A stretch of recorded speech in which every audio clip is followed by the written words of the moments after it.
Assalamualaikum warahmatullahi wabarakatuh. Di sini saya akan menjelaskan contoh neraca pembayaran. Sini ada neraca pembayaran negara cerah tahun 2015 dalam jutaan US dollar. Yang pertama ada neraca barang. Neraca barang terdiri dari ekspor dan impor. Ekspor sebesar 250.000 dan impor sebesar 300.000. Karena ekspor lebih kecil daripada impor, maka dia mengalami defisit sebesar 50.000. Nah, defisit di sini kita masukkan ke dalam kurung. Yang kedua ada neraca jasa. Neraca jasa terdiri dari pendapatan jasa transportasi dan pemanfaatan jasa negara asing.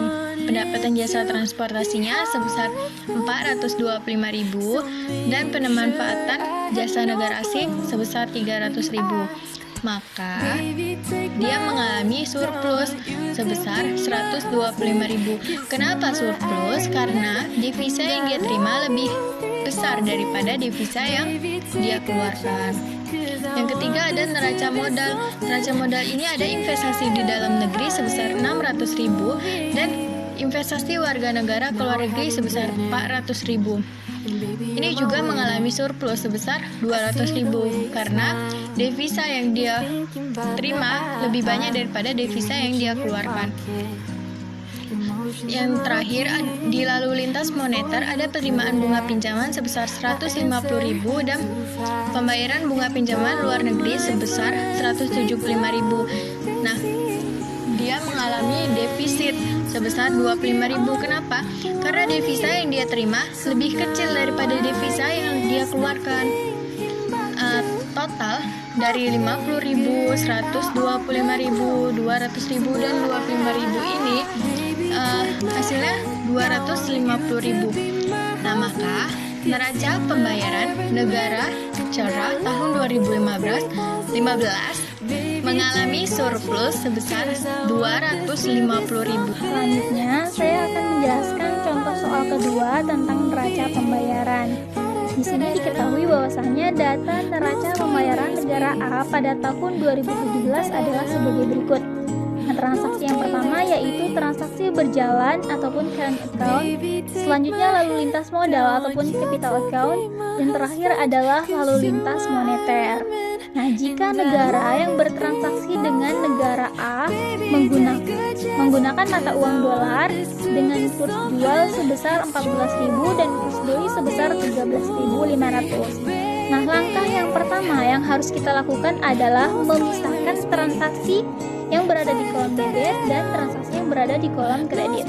Yang pertama, transaksi yang berada di kolom debit yang mengurangi devisa. Yang pertama adalah impor barang sebesar 55 miliar, selanjutnya impor jasa sebesar 35 miliar, selanjutnya pembayaran dividen ke luar negeri sebesar 56 miliar, dan yang terakhir adalah bayar bunga pinjaman utang ke luar negeri sebesar 99 miliar.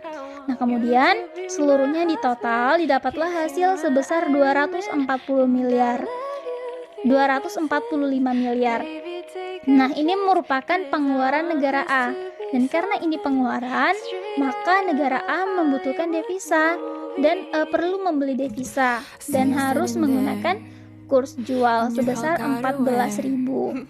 Nah, selanjutnya pada kolom kredit, transaksi yang pertama adalah ekspor barang sebesar 69,500 miliar, selanjutnya ekspor jasa sebesar 38,500 miliar, selanjutnya pendapatan penanaman modal luar negeri sebesar 78 miliar, dan yang terakhir adalah terima bunga pinjaman luar negeri sebesar 84 miliar. Kemudian seluruhnya di total didapatlah hasil sebesar 270 miliar. Nah, ini merupakan pendapatan dari negara A. Nah, karena ini merupakan pendapatan, maka negara A akan mendapatkan devisa, maka harus dikurskan ke rupiah menggunakan kurs beli sebesar 13.500.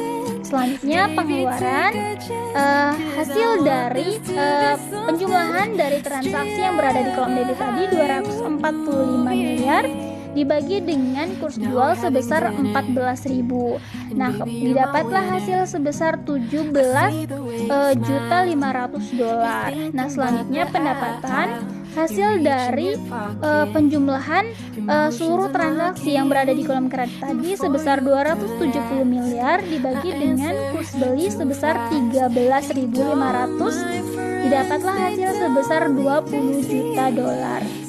Nah, kemudian hasil dari pendapatan dikurang dengan hasil dari pengeluaran. 20 juta dikurang 17.500.000, dapatlah hasil 2.500.000 dolar. Nah, ini merupakan surplus. Kenapa surplus? Karena pendapatan lebih besar, hasil dari pendapatan lebih besar daripada hasil dari pengeluaran. Nah, jika hasil dari pengeluaran lebih besar daripada pendapatan, ini merupakan defisit. Sekian video dari kami. Assalamualaikum warahmatullahi wabarakatuh.